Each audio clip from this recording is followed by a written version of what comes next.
Hindi class में आप सभी लोगों का स्वागत है। बच्चों, आज हम सामान्य हिंदी के अंतर्गत निबंध लेखन पढ़ रहे हैं और आज हमारा जो निबंध का टॉपिक है वो है नारी शक्ति। तो महिला सशक्तिकरण, पढ़ें बेटियां बढ़े बेटियां।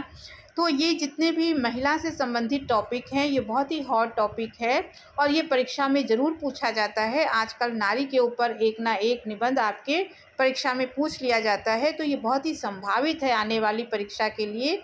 तो आप इस वीडियो में आज हम इस वीडियो में नारी से संबंधित निबंध पढ़ेंगे, उसको समझेंगे। तो आप बच्चों वीडियो को आखिरी तक ज़रूर देखिएगा ताकि आपको नारी शक्ति के नाम से जो ये निबंध है महिलाओं के ऊपर आपको अच्छे से समझ में आ जाए। अगर आप इस तरह के और भी नए नए वीडियो देखना चाहते हैं तो आप चैनल को सब्सक्राइब ज़रूर कर लीजिएगा। आपके लिए लगातार ऐसे वीडियो बनते रहेंगे और आप तक पहुंचते रहेंगे। तो अब हम इसे शुरू करते हैं। तो पहला जो आपका पैराग्राफ होगा वो प्रस्तावना होगा। प्रस्तावना में जो भी निबंध का टॉपिक होता है उसके बारे में संक्षेप में परिचय दिया जाता है। तो अब इस नारी शक्ति का जो निबंध है इसकी प्रस्तावना हम देखते हैं। यदि मानव समाज को एक गाड़ी मान लिया जाए तो स्त्री पुरुष उसके दो पहिए हैं। ये दोनों स्वस्थ और मजबूत होने आवश्यक हैं। दोनों में एक भी कमज़ोर हुआ तो गाड़ी चल नहीं पाएगी। नारी का महत्व भारतीय समाज में अत्यधिक है। नारी को आगे बढ़ाए बिना हमारा समाज उन्नति नहीं कर सकेगा। नारी के संबंध में हमारे ऋषियों ने ठीक ही कहा है, यत्र नार्यस्तु पूज्यते रमन्ते तत्र देवता। अर्थात जहाँ पर नारियों की पूजा होती है वहाँ पर देवता निवास करते हैं। तो आपने देखा पहले पैराग्राफ में प्रस्तावना के अंतर्गत हमने संक्षेप में नारी शक्ति के ऊपर नारी के महत्व के बारे में परिचय दिया है कि कोई भी समाज नारियों को आगे बढ़ाए बिना आगे नहीं बढ़ सकता है और हमारे प्राचीन काल में ही नारियों का कितना सम्मान होता था, ये सब बातें इस पैराग्राफ में लिखी गई हैं। अब आगे अगला पॉइंट हम लोग देखते हैं। भारतीय नारी का अतीत, माने अतीत काल में, प्राचीन काल में नारी की क्या हमारे समाज में स्थिति थी वो इसके अंतर्गत लिखना है। तो प्राचीन काल में भारत के ऋषि मुनियों ने नारी के महत्व को भली भांति समझा था। उस समय यहाँ नारी का सर्वांगीण विकास हुआ था। सीता, सावित्री, गार्गी आदि नारियों का नाम लेते ही हमारा मस्तक गर्व से ऊंचा हो जाता है। अतः प्राचीन समय में नारियों का अत्यधिक सम्मान होता था। तो हमने क्या देखा कि हमारा जो अतीत काल है, प्राचीन काल है, वैदिक काल है, उसमें नारियों को बहुत ही सम्मान दिया जाता था और हमारे समाज से ही सीता, सावित्री, गार्गी या पाला घोषा जैसी महिलाएं निकली हैं जिनसे हमारा मस्तक गर्व से ऊंचा होता है। अब अगला आता है मध्यकाल में नारी। तो मध्यकाल में उसके बाद जब मध्यकाल आया तो नारियों की समाज में क्या स्थिति हुई। तो मध्यकाल में भारतीय समाज में अनेक कुप्रथाएं फैलनी शुरू हो गई थी। इस समय नारी का सम्मान कम होना शुरू हो गया। अब स्त्री को देवी ना समझकर उपभोग की वस्तु समझा जाने लगा। परिणाम स्वरूप पुरुष नारी को चार दीवारी के अंदर बंद करके सुरक्षित रखने लगा। इस दौर में उसके अधिकार समाप्त होने लगे।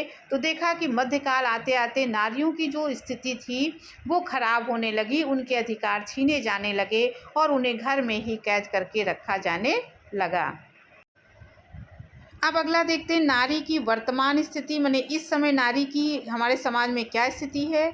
वर्तमान समय में मध्यकाल में फैली हुई कुरीतियों को दूर किया जाने लगा। नारी समाज में फैली बाल विवाह, सती प्रथा आदि को समाप्त किया गया। भारत के संविधान में नारी को पुरुषों के समान अधिकार दिए गए। शिक्षा, कला, विज्ञान तथा राजनीति आदि क्षेत्रों में भी नारी के महत्व को समझना शुरू हो गया है। थोड़े ही समय में भारतीय नारी ने यह सिद्ध कर दिया है कि वह किसी भी क्षेत्र में पुरुषों से कम नहीं है। तो आपने देखा कि मध्यकाल में जो नारी की शक्तियों को पहचाना नहीं गया, उसे घर में कैद किया गया। वर्तमान काल आते आते भारतीय नारियां हर क्षेत्र में काम करने लगी, उन्हें घरों से निकलने की आज़ादी हुई। उनके संबंध में जो भी कुरीतियां फैली हुई थी उनको दूर किया जाने लगा। आज के समाज में नारी किसी से भी कम नहीं है। अब आगे देखते हैं नारी का भविष्य। आने वाले समय में नारियों का भविष्य क्या है? तो यह सही है कि नारी की स्थिति में बहुत अधिक सुधार हुआ है, किंतु अभी बहुत कुछ करना बाकी है। ग्रामीण क्षेत्रों में नारी शिक्षा अभी भी पिछड़ी हुई है।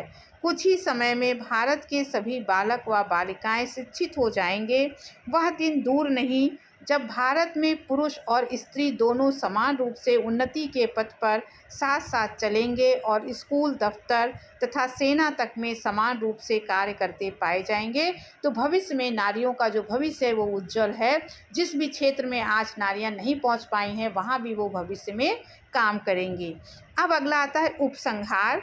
उपसंहार में आपको लिखना है कि जो आपका निबंध का टॉपिक है उसका निष्कर्ष लिखना है एक पैराग्राफ में।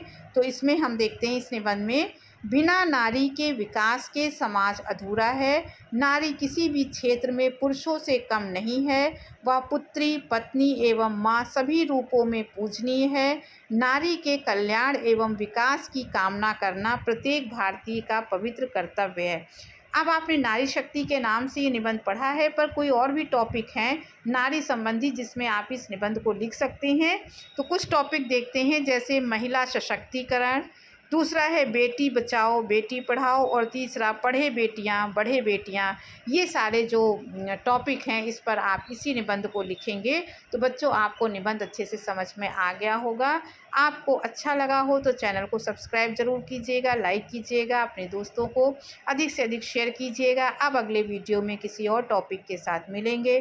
तब तक के लिए धन्यवाद।